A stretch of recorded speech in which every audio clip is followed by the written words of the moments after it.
Nous sommes à Divinum avec Vanny. Ça va, Vanny? Très bien, et vous, Philippe? Oui, très très bien. On est bien entouré puisque Très bien c'est entouré. Richard Chassot qui nous accueille ici à Divinum. Alors tout d'abord, Richard, merci pour ton accueil. Merci à vous. Puisqu'on va être là jusqu'à lundi pour découvrir cette édition 2026 qui a une saveur un peu suisse alémanique sur les bords. Donc on franchit la barrière des rejetés, Ouais, hein, c'est ça. Et on va parler des vins, notamment suisse alémanique. C'est l'invité d'honneur, évidemment, vous l'avez compris. c'est l'invité d'honneur. Chaque année, on a un invité différent, évidemment.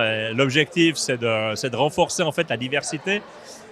Divinum, aujourd'hui, après 9 ans, c'est vrai qu'on a des exposants qui sont très, très fidèles. Ouais. On les remercie d'ailleurs, ça fait du bien. Et puis, la diversité est difficile d'amener. Il y a des nouveaux stands de temps en temps et tout, mais c'est par l'hôte d'honneur qu'on le fait un tout petit peu. Donc, on a eu Grand Cru Classé de Bordeaux, on a eu le Sauternes, on a eu le Piémont l'année passée, Oui. on a eu le Cervanien pour les 600 ans. Et puis surtout, on a envie quand même régulièrement d'avoir un invité d'honneur qui est suisse. Oui.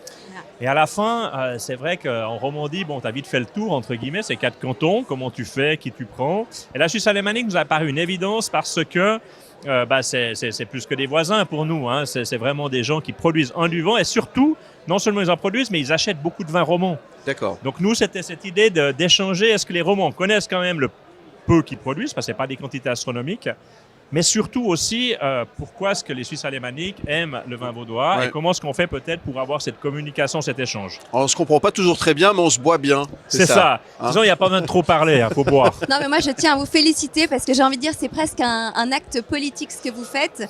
Il faut un peu réunir justement les vignerons à l'échelle nationale et pas régionale pour redevenir un peu plus fort Oui. et peut-être pour la survie des vignerons. Donc, je trouve que c'est vraiment très intelligent de votre part de mettre la Suisse alémanique à l'honneur. Ça va permettre de découvrir les vins suisses allemands qui sont Oui, excellents. puis des cépages qu'on ne connaît pas. C'est tout à ça. fait. Alors, dans le vin rouge, le pinot, on le connaît, mais ils ont une manière quand même de le Différente. vinifier qui est différente. Ils ont un terroir qui est très différent d'une autre. Et dans leur vin blanc et leur Riesling et les différentes choses, le Thurgauer pour pas le citer, c'est des choses dont on n'a pas l'habitude. Donc c'est quand même assez sympa de déguster des nouvelles choses. Et puis pour nous, pour le public, c'est ce qu'on voulait. Et petite anecdote quand même, la plupart des hôtes d'honneur viennent quand même là pour vendre. Eux pas. Eux ne viennent pas pour vendre. Ils viennent pour faire déguster, faire découvrir. Et ça, c'était aussi l'approche qui nous a pensé bonne en cette période où la vente est un peu plus difficile. C'est peut-être pas de rajouter des concurrents d'ailleurs, mais c'est de faire des gens qui se disent « Ok, nous on achète votre vin, mais on aimerait juste que vous goûtiez un tout petit peu le nôtre. » C'est Et ça, super c'est cool. intelligent. C'est effectivement une très très bonne chose. Aujourd'hui, on le sait, à l'actualité nous l'a montré, les vignerons, c'est compliqué. Toi qui es en relation avec eux tous les jours, comment ils vont les vignerons en fait? Et alors, j'ai envie de dire que les vignerons ont l'attitude des agriculteurs. Donc, c'est des tenaces, c'est des terriens, c'est des gens qui n'ont pas peur de passer des mauvais moments. Mais c'est Ouais. pas très agréable quand même. Ouais. Donc, c'est vrai qu'aujourd'hui, se boit moins d'alcool, pas seulement moins de vin. Hein. Moi, j'ai dans d'autres activités, Bien sûr. j'ai des brasseurs qui me disent qu'ils vendent moins. Mhm. La différence, je pense, quand même, entre un brasseur et un autre, c'est qu'un brasseur peut adapter sa quantité. Ouais, Le vigneron, sa c'est très production. difficile. C'est une fois par année. C'est le climat qui te donne aussi un tout petit peu les choses. Et on se rappelle qu'il y a 7 ou 8 ans, ils n'avaient pas assez de vin, certains vignerons, parce qu'il y avait eu le gel, parce qu'il y avait eu la mouche, parce qu'il y a eu 2-3 problèmes. Et tu te retrouves tout d'un coup à faire de la quantité qui est qualitative en plus. Quantité ne veut pas dire pas de qualité. Puis derrière, tout d'un coup, tu as un problème de vente. Je ne sais pas exactement pourquoi, Covid, pas Covid, mais c'est un problème tout d'un coup qui est européen. Ils se vendent moins d'alcool. L'étude de l'être humain, de savoir pourquoi et comment, ça va quand même prendre un peu de temps. Mais eux, ils doivent manger, quoi, j'ai envie de dire. Donc, Bien sûr.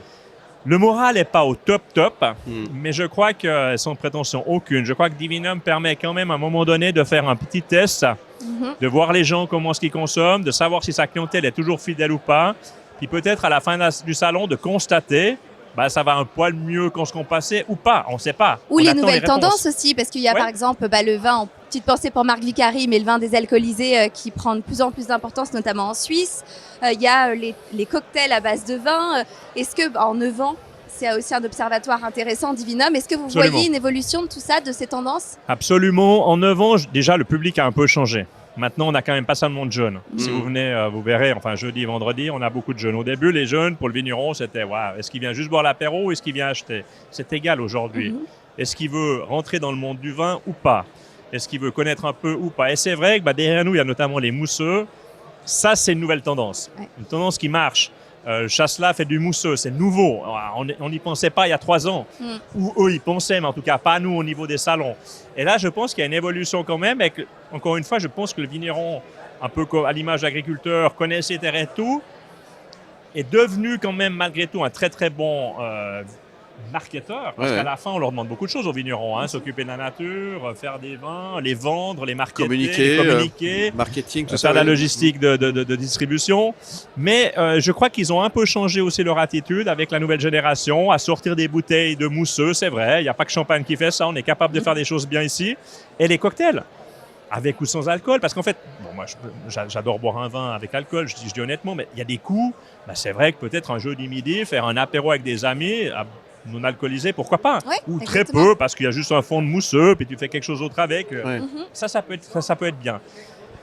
Et tout le monde doit un peu évoluer, c'est sûr. Dans 9 ans, vous imaginez comment Divinum? J'espère qu'il sera encore là, déjà. On le souhaite. Pas plus grand, parce que de toute façon, on n'a plus de place, et on est bien à Morges, donc on aimerait rester évidemment à Morges.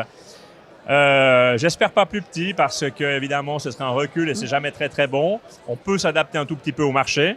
Et puis surtout, moi ce que j'espère dans 9 ans, c'est que les vignerons ont la même bonne humeur. C'est-à-dire qu'ils soient pas là à courir après peut-être qui est perdu, qu'ils aient leur public, qu'ils aient des gens qui achètent encore en tête à tête. Parce que ça c'est le vrai défi. Est-ce qu'on passera tout par Internet?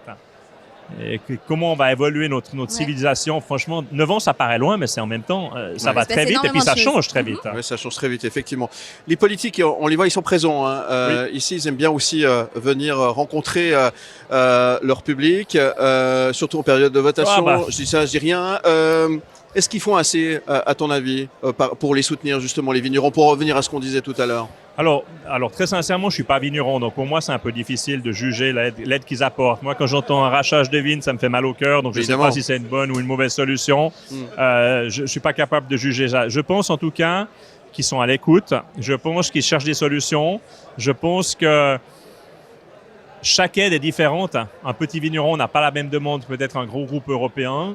Donc, ils peuvent s'adapter pas à toutes les demandes. Ils doivent trouver quelque chose de générique. Et c'est toujours difficile de faire pour tout le monde pareil quand tout le monde veut quelque chose de différent. Mais j'ai l'impression en tout cas qu'il y a une écoute. Et nous, pour Divinum, en l'occurrence, ils ont toujours été là pour aussi comprendre nos besoins, aménager les choses d'une manière qui soit crédible pour les vignerons, que leur soutien est important, donc ils passent à l'inauguration, comme vous l'avez vu, mais pas seulement, en fait, ils passent quand même, ils viennent commander des coups. Donc, je veux dire, ils jouent le jeu et je pense qu'ils le jouent bien, oui, mais je connais pas le contenu derrière ça. Est-ce qu'ont besoin les vignerons? Ça, je saurais pas dire. Pour celles et ceux qui désirent venir tout ce week-end jusqu'à lundi, on le rappelle, du côté de Divinum, ici à Morges, place des Sports. Quels conseils on peut donner? Les horaires, peut-être rappeler dans les grandes lignes? Alors, les horaires, on ouvre à 16h tous les jours, on termine à 22h. Le samedi aussi, et le dimanche un peu plus tôt, on termine à 17h, sauf erreur. Enfin, je ne sais même plus les horaires par cœur, mais je crois que c'est ça, le lundi à 21h. Vous verrez bien. Vous allez sur salon-divinum.ch pour toutes les je pense que c'est le mieux. Moi, je suis tout le temps là, de toute façon, donc c'est facile. Non, les visiteurs, ce que je leur conseille. Alors, premièrement, c'est venez en train. Venez en train. Bon, ça c'est sûr. Venez en train, ou en tout cas faites-vous accompagner si vraiment vous les dégustez. Au pire, crachez. Au pire, si vous êtes laissé emporter, rentrez en train. Même si vous êtes venu en voiture, rentrez en train. Derrière ça, à part les mesures de bon sens, ce que je leur souhaite, c'est de déguster, de faire deux choses. Déguster chez peut-être la personne qui les a invités. Par respect, pour dire voilà, j'ai invité, je passe, parce que je trouve que le vigneron qui invite mérite un retour, entre guillemets. Et puis après, derrière, d'aller faire des dégustations nouvelles, même étrangères. Allez, on défend le vin suisse, bien sûr. Il y a 80% des exposants qui sont suisses, mais va peut-être goûter un vin australien. Et puis là, tu te fais une idée, te dire c'est quand même très très bon ce qu'on fait en Suisse. Et puis en fait, j'ai envie d'avoir les deux choses à la maison, parce qu'un soir, je mangerai plutôt quelque chose avec un vin australien, puis l'apéro, je le ferai au chasse-là. C'est de se laisser aller à la découverte et de ne pas avoir d'a priori finalement sur ce qu'on déguste. C'est ça. Et de terminer, surtout pour les jeunes, moi j'ai 2 enfants qui ont 20 et 23 ans, de terminer, de savoir plus ou moins ce qu'ils aiment. De ne pas savoir ce que c'est comme cépage, ça c'est égal, il y a assez de spécialistes, mais de savoir ce qu'ils aiment. Est-ce que j'aime plutôt déjà du blanc, du rosé ou du mousseux? Est-ce que j'aime plutôt un vin rouge léger ou pas? D'être curieux. Et puis de demander, d'être curieux, parce que le vigneron adorera en fait les renseigner.